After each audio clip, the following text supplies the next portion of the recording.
sentimental love in the human world manifesting, most importantly to begin with, is between one man and one woman, right?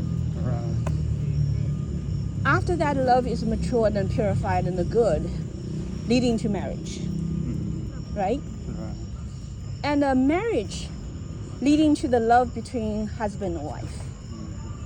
The love between husband and wife is different from the love from a man and a woman, right? It's totally different. Modern people all mix it up. They mixed up everything. So the moral that guides man and woman relationship in terms of love relationship versus the moral between husband and wife, the love relationship, it's different, right? It's very different, you know. Then you have husband and wife loving each other according to morality and build a family and then have children, right? So when the children comes out, you know, then concerns the love relationship between parents and children, correct? And then when you have multiple children come out, you have the love relationship between brothers and sisters, correct? Yeah. So all those relationships has love relationships. And what kind of moral principles are guiding the love relationships, right? Those are all very important to set up, correct?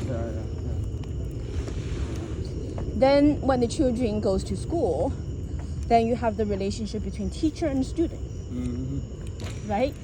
Yeah. And so then the children have classmates, so you have the relationship between friends, right?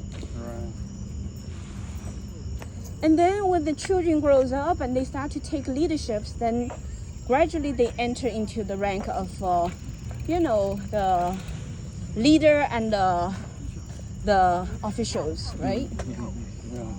So you have the basically, you know, a higher level person versus a employee, right? The boss and employee relationship.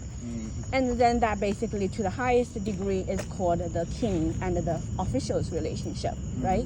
Of the nation, right? So human affairs, human relationship at different stages, at different levels, and this proper moral relationship principles that needs to be laid down as the foundation of the future mankind.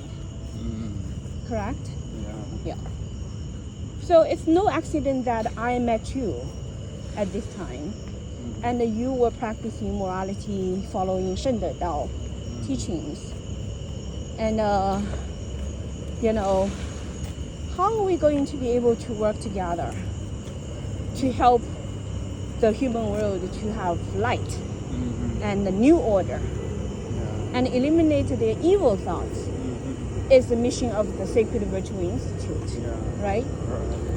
So I pay, you know, lots of respect to Korean people and the Korean culture, not because I consider that, oh, you know, Chinese culture is no good.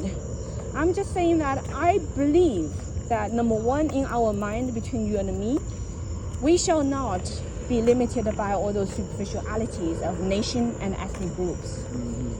Our number one priority is to seek for the truth and seek for the guidance from our Creator in terms of how we're going to be able to fulfill our sacred mission.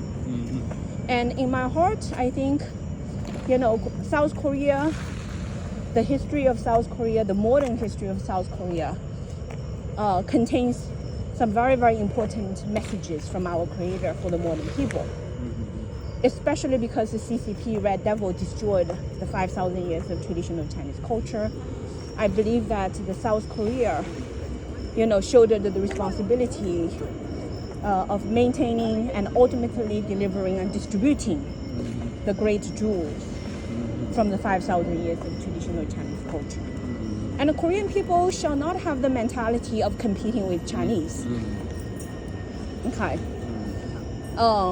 Because it's supposed to be brotherhood, sisterhood, and we're supposed to share, and we're supposed to work together.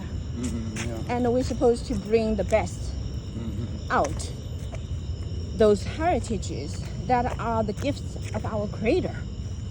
It is not a privilege only for the Chinese or the Korean people, or for the Chinese and Korean people to fight with each other, to compete for recognition by the world people. Who is bigger? Who is better? Who is more important? Those are all nonsense. The most important thing is for us to just find the truth and deliver the true moral teachings that are beneficial to the world people. And those heritages are coming from the 5,000 years of preparation by our Creator. Right now, if it's in the hands of the Korean people, and then these Korean people must do something, must help us to do something, And if these Korean people stand up and to do something about the moral education to the whole world, and deliver that in the most creative way of, let's say, drama, TV drama, right? That is going to be leading to a renaissance of the future, traditional Chinese culture. And then you can also say, it's a Korean culture. And in any way, it is a divine culture that's created by our Creator. So the Korean people and the Chinese people, Korean artists, Chinese artists, Korean scholars and Chinese scholars must work together to allow that to happen, right? And you and me are supposed to bring all these people together. We're supposed to bring the great artists and the scholars from China, the great artists and scholars from Korea, South Korea, and let them work together through the platform called the Sacred Virtual Institute, right?